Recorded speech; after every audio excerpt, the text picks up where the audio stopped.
नमस्कार मित्रांनो, मी उदय लाड पुन्हा एकदा स्वागत करतो आपल्या सर्वांचा आवडत्या यूट्यूब चॅनल शेती मित्रवर व्हिडिओ पाहणाऱ्या प्रत्येक शेतकरी मित्राच्या आणि कास्तकार बांधवाच्या आजच्या व्हिडिओमध्ये मनापासून खूप खूप स्वागत।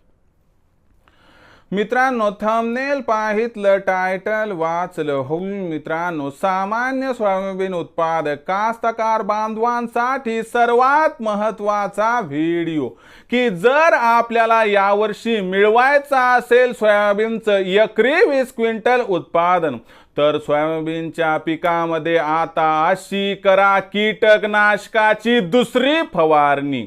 ही सध्याच्या कंडिशनची सर्वात महत्त्वाची अपडेट आहे की जर आपल्याला यावर्षी मिळवायचं असेल सोयाबीनचं एकरी 20 क्विंटल उत्पादन, तर सोयाबीनच्या पिकामध्ये आता अशी करा कीटकनाशकाची दुसरी फवारणी। मग सोयाबीनच्या पिकामध्ये कीटकनाशकाची दुसरी फवारणी कधी करायला पाहिजे?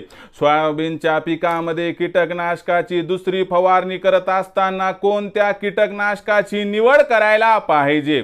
सोयाबीनच्या पिकामध्ये कीटकनाशकाची दुसरी फवारणी घेत असताना कीटकनाशकासोबत कोणत्या बुरशीनाशकाचा वापर करायला पाहिजे व त्याचबरोबर त्यासोबत कोणतं टॉनिक वापरायचं व त्याच्यासोबत कोणतं विद्राव्य खत वापरायचं की ज्यामुळे आपल्या सोयाबीनच्या पिकातील सर्व कीड व सर्व अळी दूर होणार, आपल्या सोयाबीनच्या पिकाला अजिबात बुरशी लागणार नाही व त्याचबरोबर मित्रांनो आपल्या सोयाबीनच्या पिकाला आवश्यक असणारा कंटेंट मिळाल्यामुळे प्रत्येक फुलाचं परावर्तन शेंगांमध्ये होणार आणि यामुळे यावर्षी एकरी 20 क्विंटल सोयाबीनचं उत्पादन घेण्याचा मार्ग 100% होणार मोकळा।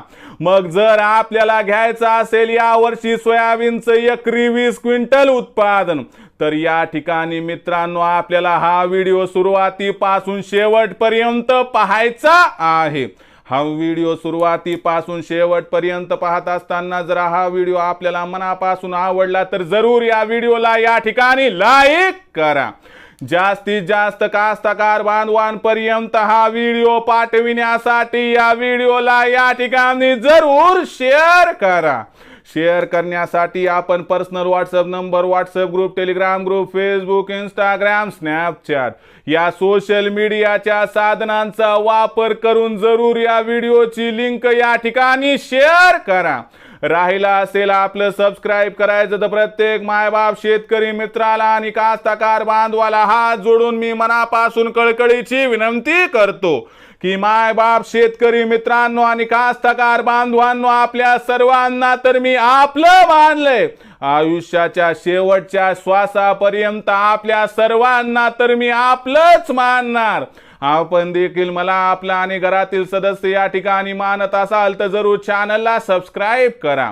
चॅनलला सबस्क्राइब करण्यासाठी या व्हिडिओच्या डाव्या साईडला खालच्या बाजूस येऊन दिसणाऱ्या लाल रंगाच्या सबस्क्राइबच्या किंवा मराठीतील सदस्यत्वाच्या ऑप्शनला टच करा। त्यानंतर रंग बदलून बाजूला एक घंटी येईल, या घंटीला टच करून ऑल या नोटिफिकेशनला ऑन करा। यामुळे येणारा प्रत्येक व्हिडिओ हा आपणास या ठिकाणी मिळत राहतो।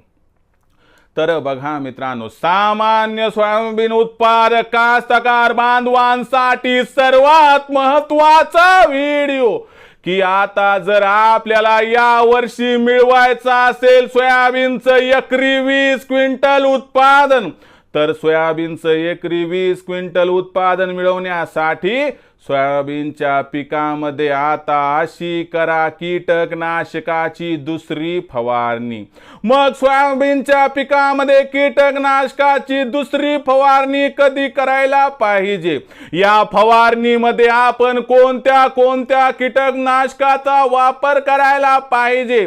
या फवारणीमध्ये कोणतं बुरशीनाशक वापरावं, कोणतं टॉनिक वापरावं, कोणत्या विद्राव्य खताचा वापर करावा की ज्यामुळे आपली सोयाबीनच्या पिकावरील दुसरी फवारणी साधणार आणि ज्यामुळे एकरी 20 क्विंटल सोयाबीनचं उत्पादन मिळवण्याचा आपला मनसुबा होणार पूर्ण। तर आपल्या प्रश्नाचं आता अचूक उत्तर घेऊयात की सोयाबीनच्या पिकामध्ये कीटकनाशकाची दुसरी फवारणी कधी करावी आणि कोणतं कीटकनाशक, कोणतं बुरशीनाशक, कोणतं टॉनिक आणि कोणत्या विद्राव्य खताचा वापर कशा पद्धतीने करायला पाहिजे। तर लक्षात घ्या मित्रांनो, सोयाबीनच्या पिकामध्ये कीटकनाशकाची दुसरी फवारणी करण्याची योग्य वेळ कोणती? प्रथम या प्रश्नाचं उत्तर घेऊयात। सोयाबीनचं पीक ज्यावेळेस 55 ते 60 दिवसाचं होते तेव्हा सोयाबीनच्या पिकामध्ये आपल्याला मोठ्या प्रमाणात फुलांचं त्या ठिकाणी जे आहे तर अनुओजन झालेलं दिसते, म्हणजे कळ्यांचं रूपांतरण हे फुलात झालेलं दिसते।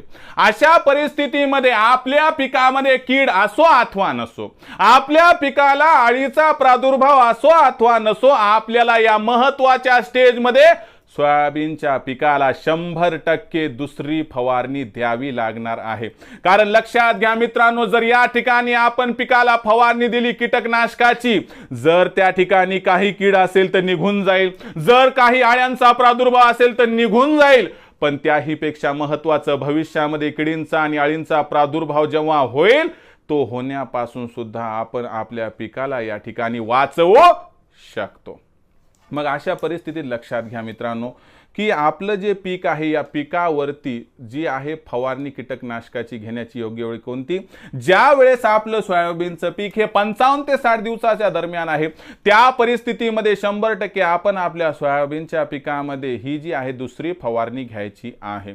मग दुसरा प्रश्न निर्माण होतो की सोयाबीनच्या पिकामध्ये दुसरी फवारणी घेत असताना कोणत्या कीटकनाशकाचा वापर करावा? तर सोयाबीनच्या पिकामध्ये दुसरी फवारणी करत असताना कीटकनाशकाचा विचार जर या ठिकाणी घ्याल तर मला वाटते आपण या ठिकाणी भारीची फवारणी घ्यावी, ज्याच्यामध्ये आपण कोरायझन नाही तर एम्प्लिगो दोन्हीपैकी एका त्या ठिकाणी कीटकनाशकाचा वापर करायचा। कारण लक्षात घ्या ही स्टेज महत्त्वाची आहे। जर आपण कोरायझन किंवा एम्प्लिगो दोन्हीपैकी एकाचा वापर केला तर असणाऱ्या या कीटकनाशकाचा प्रभाव हा 30 दिवसांपर्यंत राहतो, म्हणजे जवळपास आपली शेंग पोकण्याच्या अवस्थेत येते, म्हणजे आपल्याला भविष्यात सुद्धा अडचणींचा सामना करावा लागणार नाही।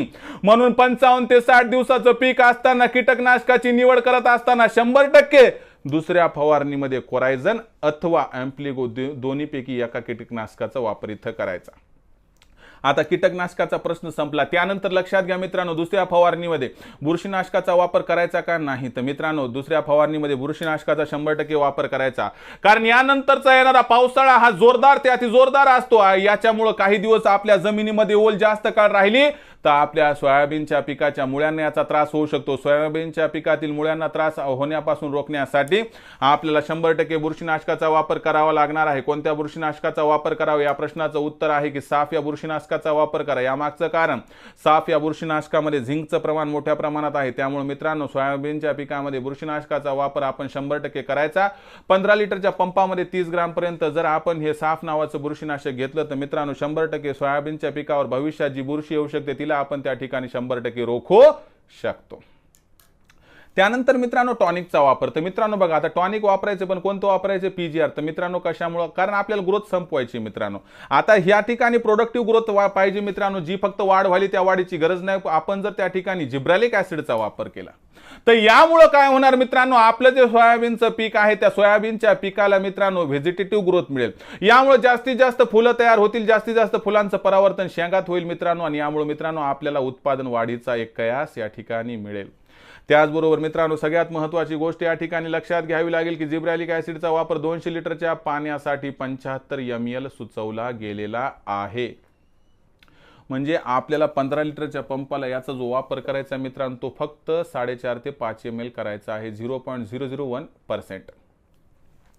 आता राहिला प्रश्न विद्राव्य खताचा। तुम्हाला सांगतो जेव्हा आपलं सोयाबीनचं पीक 55 ते 60 दिवसाचं असते, जेव्हा आपण या सोयाबीनच्या पिकामध्ये दुसरी फवारणी घेणार त्यावेळेस आपल्या सोयाबीनच्या पिकाला आवश्यकता असते फॉस्फरसची, त्यावेळेस आपल्या सोयाबीनच्या पिकाला आवश्यक असते त्या ठिकाणी पोटॅशची, आणि आपल्या सोयाबीनच्या पिकाला 100% गरज नसते मित्रांनो नायट्रोजनची। म्हणून आपल्या पिकाला मित्रांनो 05234 या विद्राव्य खताचा वापर इथं करायचा आहे।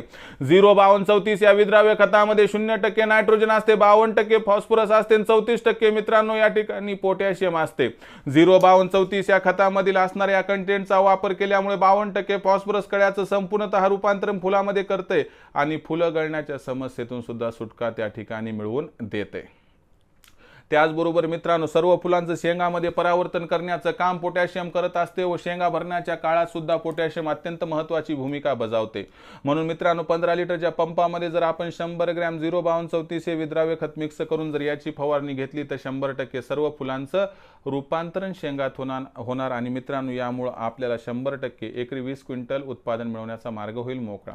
मग ज्यांना एकरी 20 क्विंटल सोयाबीनचं उत्पादन मिळवायचे त्यांनी लक्षात ठेवा की तुम्हाला कोरायझन किंवा ॲम्प्लिगो दोन्हीपैकी एकाचा वापर दुसऱ्या फवारणीत कीटकनाशक म्हणून करायचा आहे. दुसरी महत्त्वाची गोष्ट की तुम्हाला बुरशीनाशक म्हणून फक्त साफ याचा वापर करायचा आहे. तिसरी गोष्ट, तुम्हाला टॉनिक म्हणून जिब्रॅलिक ॲसिडचा वापर करायचा आहे. चौथा आणि शेवटचा मुद्दा मित्रांनो, विद्राव्य खत म्हणून 05234चा वापर 15 लिटरच्या पंपाला 100 ग्रॅम करायचा आहे. या पद्धतीने जर तुम्ही दुसरी फवारणी योग्य वेळी योग्य पद्धतीने घेतली तर मित्रांनो, 100% आपल्या सोयाबीनच्या पिकाला जो कीड लागण्याचा संभव आहे तो दूर होतो. आपल्या सोयाबीनच्या पिकामध्ये अळी लागण्याची संभावना सुद्धा समाप्त होते. आणि यामुळे एकतर मित्रांनो, कळ्या आणि फुलं हे खूप मोठ्या प्रमाणात लागलेली असतात, ते गळत सुद्धा नाहीत व सर्व फुलांचं रूपांतरण शेंगात होते. तर मित्रांनो, यावर्षी एकरी 20 क्विंटल सोयाबीनचं उत्पादन मिळवण्यासाठी आपल्या सर्वांना बेस्ट ऑफ लक. जर सोयाबीनचं एकरी 20 क्विंटल उत्पादन मिळवायचं असेल तर मित्रांनो, या पद्धतीनं दुसरी फवारणी कीटकनाशकाची घ्या. ज्या फवारणीसोबत बुरशीनाशक, टॉनिक व सोबतच मित्रांनो विद्राव्य खताचा वापर करा. अधिक माहितीसाठी व अडचणीचं सोल्युशन प्राप्त करण्यासाठी कमेंट सेक्शनमध्ये अडचणी लिहून कळवा. येत्या व्हिडिओच्या माध्यमातून 100% सोल्युशन आपणास दिल्या जाईल. तर मित्रांनो, हा संपूर्ण व्हिडिओ होता. तुम्हाला कसा वाटला ते सुद्धा त्या ठिकाणी कळवा. आवडला असणार हा व्हिडिओ असं मला वाटते, त्यामुळे या व्हिडिओला जरूर लाईक करा. जास्तीत जास्त कास्तकार बांधव आणि शेतकरी मित्र यांच्यापर्यंत हा व्हिडिओ पाठवण्यासाठी नक्की शेअर करा. शेअर करण्यासाठी आपण personal WhatsApp number, WhatsApp group, Telegram group, Facebook, Instagram, Snapchat या सोशल मीडियाच्या साधनांचा वापर करून या व्हिडिओची लिंक जरूर शेअर करा. राहिला असेल आपलं सबस्क्राईब करायचं तर प्रत्येक मायबाप शेतकरी मित्राला आणि कास्तकार बांधवाला मी हात जोडून मनापासून कळकळीची विनंती करतो. मायबाप शेतकरी मित्रांनो आणि कास्तकार बांधवांनो, आपल्या सर्वांना मी आपलं मानले. आयुष्याच्या शेवटच्या श्वासापर्यंत आपल्या सर्वांना मी आपलंच मानणार. आपण देखील मला, आपलं आणि घरातील सदस्य या ठिकाणी मानत असाल तर चॅनलला जरूर सबस्क्राईब करून घ्या. सबस्क्राईब करण्यासाठी या व्हिडिओच्या डाव्या साईडला खालच्या बाजूस येऊन दिसणाऱ्या लाल रंगाच्या सबस्क्राईबच्या किंवा मराठीतील सदस्यच्या ऑप्शनला टच करा. त्यानंतर रंग बदलून बाजूला घंटीला टच करून ऑल नोटिफिकेशनला ऑन करा. यामुळे येणारा प्रत्येक व्हिडिओ हा आपणास या ठिकाणी मिळत राहतो. तर मित्रांनो, अशाच एका नवीन व्हिडिओसह मी आपला मित्र उदय लाड आपल्या सर्वांच्या आवडत्या यूट्यूब चॅनल शेती मित्रवर मिळत राहील. तोपर्यंत माझ्या प्रत्येक शेतकरी मित्राचे आणि कास्तकार बांधवाच्या आजच्या व्हिडिओमध्ये मनापासून पुन्हा एकदा खूप खूप आभार.